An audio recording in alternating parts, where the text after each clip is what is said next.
안녕하세요. 역사 진입니다. 지난 영상에서도 말씀드렸지만 저는 KBS 대하사극 태종 이방원을 엄청 좋아했습니다. 그런데 드라마를 보다가 갑자기 맞다! 태종도 상황이 됐지! 킬방원이라 불리며 아버지와 형제들에게서 어렵게 찾아온 왕좌를 아들 세종에게는 스스로 물려주는, 즉 양위를 하고 상왕으로 물러났습니다. 이렇게 양위를 하고 상왕이 되신 분들이 조선에는 총 6분입니다. 오늘의 주제는 조선의 상왕 시작합니다.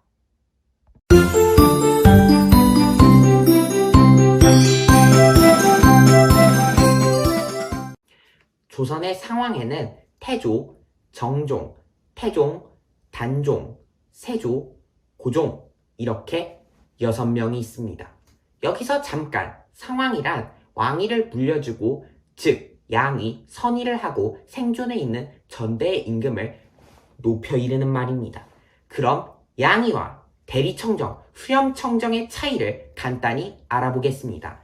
양위, 선의는 살아서 왕좌를 넘겨주는 것이고, 대리청정은 왕이 병들거나 나이가 들어 정사를 제대로 돌볼 수 없게 되었을 때 왕세자가 왕을 대신하여, 그러니까 왕좌는 넘기지 않고 말 그대로 왕을 대신해서 정사를 돌보는 것입니다.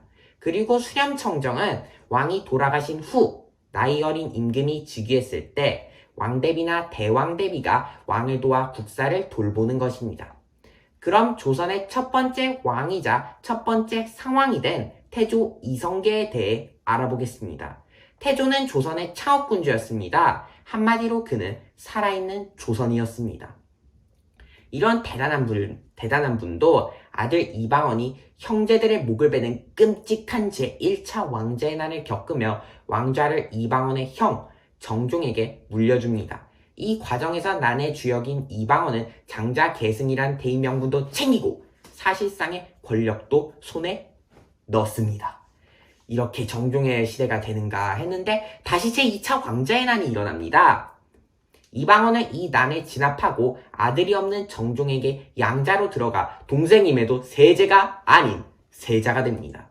한 번도 아니고 2번이나 아들들이 서로 칼을 들고 으렁대는 걸 본 상황, 아버지 태조의 심정이 어땠을까요? 내가 이러려고 조선을 건국했나? 이러지 않았을까요? 상왕 태조는 한양을 떠나 고향인 함흥으로 갑니다. 여기서 그 유명한 함흥차사가 나오는 거죠. 물론 나중에 왕이 된 태종 이방원이 이성계의 스승이 무학대사를 함흥으로 보내 아버지를 다시 한양으로 모셔오긴 합니다. 참고로 74세에 돌아가신 태조 이성계 사이는 화병과 중풍이라고 합니다. 원했던 원치 않았던 조선의 2대 왕이 된 정종은 2차 왕자의 난 이후 세자가 된 동생 이방원에게 양위를 하고 상왕의 자리로 물러납니다. 아버지 태조에게 양위받은 지 2년 만의 일입니다. 정리해보면 이 시기에 태종 이방원은 왕, 2대 왕 정종은 상왕, 1대 왕 태조는 태상왕, 이렇게 왕이 3분 계신 거죠. 그럼 어렵게 왕이 된 태종 이방원은 천년만년 왕좌에 있었을까요? 아닙니다.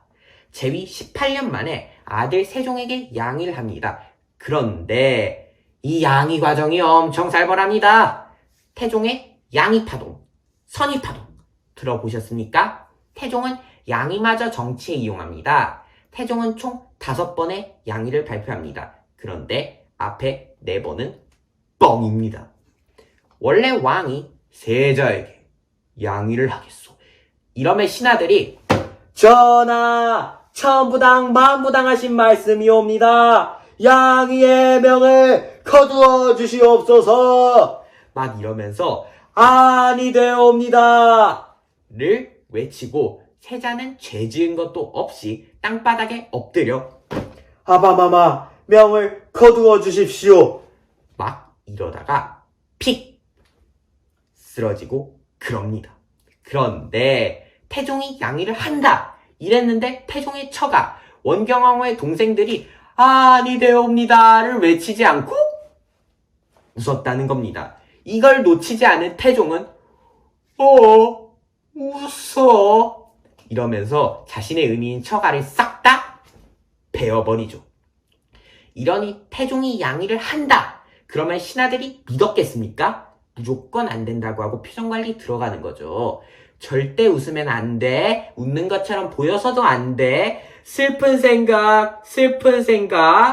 태종한테 찍힘이야. 그냥 사약한 사발 로켓 배송. 아무튼 양치기 소년이 된 태종은 진짜로 5번째에는 양위를 하려고 했는데 아무도 믿지를 않아서 직접 익성관을 벗어서 세자에게 씌워줬다고도 하고 옥새를 넘겼다고도 합니다. 휴, 뭐 하나 쉬운 게 없는 태종입니다. 이때 태종의 유명한 말씀이 나옵니다.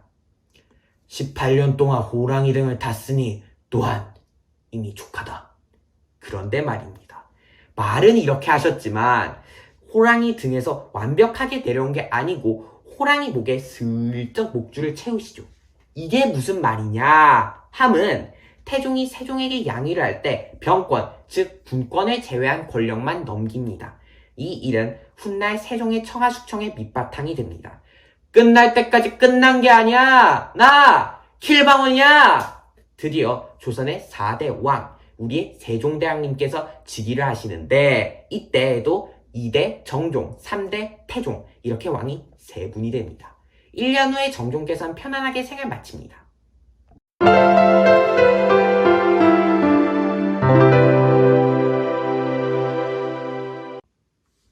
다음은 조선의 6대 왕, 단종입니다. 단종. 유일하게 삼촌이 왕이고 조카가 상왕이었던 왕입니다. 1453년 계유정난으로 단종은 즉위 1년 만에 모든 실권을 숙부인 수양대군에게 뺏기고 이름뿐인 왕이 됩니다. 그리고 2년 후인 1455년 이름뿐인 왕의 자리마저 수양대군에게 물려주고 상왕이 됩니다. 이때 경복궁 경회로에서 단종이 옥새를 수양대군에게 전달했는데 옥새를 들고 있던 사람이 성산문이라고 합니다. 이분이 옥새를 부둥켜 안고 통곡을 했다고도 하고 절친인 박팽년과 경회로 연못에 빠져 죽자고도 했다는데 사실일 것 같습니다. 이분들은 사육신으로 나중에 단종 복위 운동으로 돌아가십니다. 단종 복위 운동이 실패하고 단종은 상황에서 노산군으로 강등되며 강원도 영월로 유배를 가게 됩니다. 1457년 단종은 자살을 강요당해 생을 마감하게 됩니다. 그때 나이 17세였습니다. 다음은 세조입니다. 내가 왕이 될 상인가? 맞습니다. 왕이 되셨습니다. 수양대군은 조선의 7대 왕 세조가 됐지만 말년에 알 수 없는 피부병으로 건강이 매우 악화되었다고 합니다. 그래서 전국 사찰을 돌며 불공을 드리기도 했는데 참고로 제 고향인 충북 보은 법주사에 가면 세조길도 있고 정의풍성 소나무도 있습니다. 아무튼 병이 깊어진 세조는 1468년 9월 7일 면복을 세자에게 친히 내리며 왕의 자리를 부탁하고 자신은 병을 치료하겠다고 합니다. 곧바로 즉위식은 치러지고 상황이 된 세조는 양위한 지 바로 다음날 52세의 나이로 숨을 거둡니다. 다음은 조선의 26대 왕 고종입니다. 고종의 양위는 헤이그 특사 사건이 계기가 됩니다. 헤이그 특사 사건은 1907년 고종이 네덜란드 헤이그에서 개최된 제2차 만국평화회의에 특사를 파견해 일제에 의해 강제 체결된 을사조약의 불법성을 폭로하고 한국의 주권 회복을 열강해 호소하려고 한 사건인데 이게 실패로 돌아갑니다.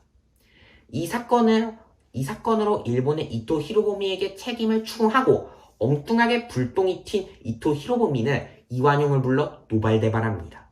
당시 총리 대신이던 이완용과 내각은 고종에게 책임을 물어 일본으로부터 자신들의 목을 지키려고 하는데 심지어 송병주는 고종에게 직접 자결을 하세요. 일본에 항복하고 비세요. 이렇게 말했다고 합니다. 자빠졌네. 고종도 순종도 참석하지 않은 양의식은 거행되고 순종은 27대 조선의 마지막 왕이 됩니다. 이상 조선의 상황에 대해 알아보았습니다. 감사합니다. 역사진이었습니다.